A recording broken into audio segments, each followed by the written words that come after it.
आखिर क्यों सुरैया और देवानंद का प्यार अधूरा ही रह गया? ऐसा क्या हुआ कि सुरैया ने अपनी नानी की वजह से कभी शादी ही नहीं की? आखिर किस तरह दिलीप कुमार ने सुरैया के साथ सबके सामने जबरदस्ती की? क्या था पूर्व प्रधानमंत्री जवाहरलाल नेहरू और सुरैया का कनेक्शन? सुरैया का जन्म 15 जून 1929 को लाहौर में अजीज जमाल शेख और मुमताज शेख के घर में हुआ था। सुरैया का पूरा नाम सुरैया जमाल शेख है। वो 1 वर्ष की थी जब उनका परिवार मरीन ड्राइव पर कृष्णा महल में रहने के लिए मुंबई चला आया। जल्दी वे उनके मामा एम जहूर से जुड़ गए, जो 1930 के दशक के बॉम्बे फिल्म उद्योग में एक प्रसिद्ध खलनायक बन गए। उन्होंने बॉम्बे के फोर्ट जिले में न्यू हाई स्कूल, जिसे अब JB Petit high school for girls के नाम से जाना जाता है, में पढ़ाई की। सुरैया के बचपन के दोस्तों में राज कपूर और मदन मोहन शामिल थे। उन्होंने जब अभिनय की दुनिया में कदम रखा तो तहलका मचा दिया। वैसे तो सुरैया ने अपने एक्टिंग डेब्यू बचपन में ही एक चाइल्ड आर्टिस्ट के तौर पर किया था। फिल्म मैडम फैशन 1936 में आई इस फिल्म का निर्देशक जद्दन बाई हुसैन ने किया था। दोस्तों, उनके संगीत कैरियर के पीछे एक दिलचस्प कहानी है।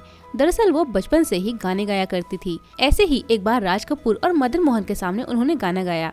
उनका गाना राज कपूर और मदन मोहन को इतना पसंद आया कि उन्होंने सुरैया को ऑल इंडिया रेडियो में गाने की सलाह दी। उनके जिद के चलते सुरैया ने उनकी बात मानी और छोटी सी सुरैया ने उनके साथ रेडियो में गाना गाना शुरू किया। एक दिन रेडियो प्रसारण में उनकी बेहतरीन आवाज सुन के नौशाद साहब बहुत प्रभावित हुए। उन्होंने तुरंत अपने मित्र कारदार की फिल्म शारदा में सुरैया से गाना गवाया। दोस्तों, इस तरह महज 12 साल की उम्र से सुरैया का सिंगिंग करियर शुरू हुआ।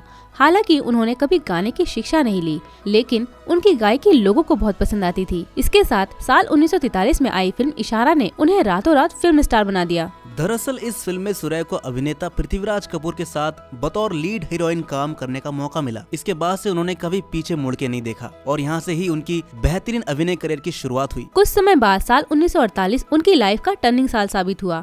यहाँ सुरैया के जीवन में खुशियों का दौर था और इसी बीच उनकी मुलाकात हुई उस समय नए नए इंडस्ट्री में आए देवानंद के साथ। साल 1948 में फिल्म विद्या में दोनों ने साथ काम किया। फिल्म के सेट पर देवानंद ने अपना परिचय देते हुए कहा था, सब लोग मुझे देव कहते हैं, आप मुझे किस नाम से पुकारना पसंद करेंगी? इस पर सुरैया ने कहा, मैं भी देव कहना पसंद करूंगी। इन बातों को देवानंद अपनी आत्मकथा रोमांसिंग विद लाइफ में लिखते हैं। विद्या के सेट पर गाना चला, कैमरा रोल हुआ। सुरैया ने मुझको पीछे से गले लगाया। मैंने उनकी सांसों की गर्माहट महसूस की।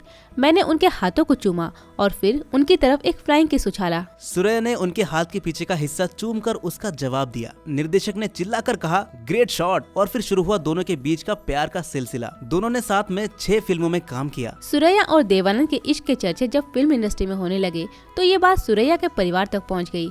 उनके घर में उनकी नानी की चलती थी। जब उन्हें उन दोनों के प्यार की भनक लगी तो उन्होंने देवानंद के घर आने पर रोक लगा दी। हालांकि सुरैया की मां को देव बहुत पसंद थे, लेकिन अलग धर्म की वजह से सुरैया की नानी को ये रिश्ता बर्दाश्त नहीं था। उन्होंने सुरैया पर भी पाबंदी लगानी शुरू कर दी। जब दोनों का प्यार परवान चढ़ रहा था तब देवानंद का करियर उठ रहा था और सुरैया अपने करियर के पीक पर थी। सुरैया की नानी ने फैसला कर लिया था कि वो कभी सुरैया और देवानंद को एक नहीं होने देंगी, और हुआ भी बिल्कुल ठीक ऐसा। उनकी नानी ने सुरैया से वादा लिया कि वो कभी देव से शादी नहीं करेंगी और उनसे दूर रहेंगी। कहा तो ये भी जाता है कि उन्होंने देवानंद की दी हुई अंगूठी भी समुद्र में फिकवा दी थी। देवानंद भी सुरैया से बिछड़कर काफी दुखी हो गए थे। दोनों तो एक दूसरे से शादी तक करना चाहते थे, लेकिन ऐसा मुमकिन न हो पाया। आखिरकार देवानंद ने कुछ साल बाद कल्पना कार्तिक से शादी कर ली, लेकिन सुरैया पर जो बीती वो शायद उसे ताउम्र भी बयान नहीं कर पाई। देव से अलग होने के बाद उन्होंने अपनी पूरी जिंदगी में कभी शादी ही नहीं की। सुरैया हिंदी सिनेमा की एक ऐसी अभिनेत्री थी जिनके साथ काम करने के लिए इंडस्ट्री के हर एक प्रोड्यूसर और अभिनेता तरसते थे। उनकी चांद जैसी खूबसूरती ने सभी को मदहोश कर दिया था। उनकी दमदार अदाकारी के साथ साथ लोग उनकी खूबसूरती के कायल हो गए थे। लगभग हर बड़े स्टार के साथ उन्होंने फिल्में की। कई स्टार्स चाहते थे कि सुरैया के साथ वे भी फिल्मों में काम करें।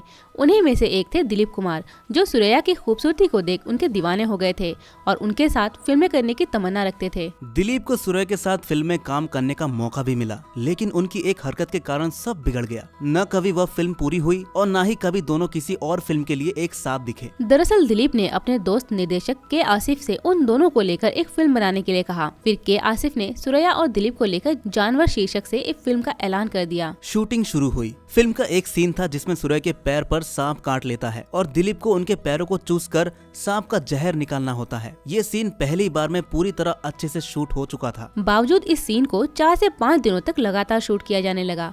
एक दिन सुरैया समझ गई कि दिलीप की मंशा ठीक नहीं है और इसमें निर्देशक भी उसके साथ है। अगले दिन जब फिर इस सीन की शूटिंग शुरू हुई तो सुरैया ने अपना पैर खींच लिया और दिलीप को बुरा भला कह डाला और गुस्से में सेट छोड़कर चली गई।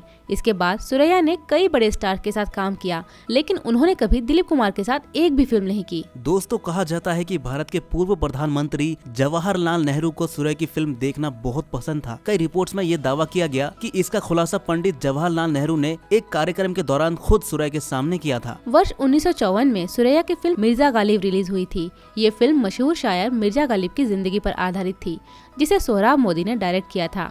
इस फिल्म में सूर्या ने मोती बेगम का किरदार निभाया, तो वही दिग्गज अभिनेता भारत भूषण मिर्जा गालिब की भूमिका में दिखे थे। इस फिल्म में पंडित जवाहरलाल नेहरू को सूर्या की एक्टिंग खूब पसंद आई। वह सूर्या की गायकी के भी कायल थे। सूर्या ने फिल्म मिर्जा गालिब में करीब 5 गजलों को अपनी आवाज दी। भारतीय सिनेमा के इतिहास की बेहतरीन और महानतम अभिनेत्रियों में गिनी जाने वाली सूर्या 1940 के दशक के मध्य से लेकर 1950 के दशक के प्रारंभ तक सबसे प्रसिद्ध अभिनेत्री थी। लेकिन दोस्तों, हैरानी की बात तो ये है कि उन्हें अपने फिल्मों के लिए उस समय के दिग्गज एक्टरों की तुलना में अधिक पेमेंट किया जाता था। उनको अपनी बेहतरीन अदाकारी के चलते वर्ष 1996 में screen award for lifetime achievement का पुरस्कार मिला। इसके बाद साल 1999 में उनको Bimal Roy memorial trophy for lifetime achievement के पुरस्कार से भी नवाजा गया था। दोस्तों, भले ही देवानंद के साथ रहने के लिए उस वक्त वो हिम्मत न जुटा पाई हो, लेकिन वो हमेशा उनकी यादों में खोई रहती थी। साल 2004 में 74 साल की उम्र में जब सूर्या ने इस दुनिया को छोड़ा, तो हर किसी को उम्मीद थी कि देव आनंद उन्हें आखिरी बार देखने जरूर जाएंगे। हालांकि ऐसा हुआ नहीं और ये लव स्टोरी यहीं खत्म हो गई। तो दोस्तों, कैसी लगी आपको ये हमारी कहानी, कमेंट में जरूर बताएं। और ऐसे ही बॉलीवुड के अनसुने किस्सों को जानने के लिए बॉलीवुड किस्से को अभी से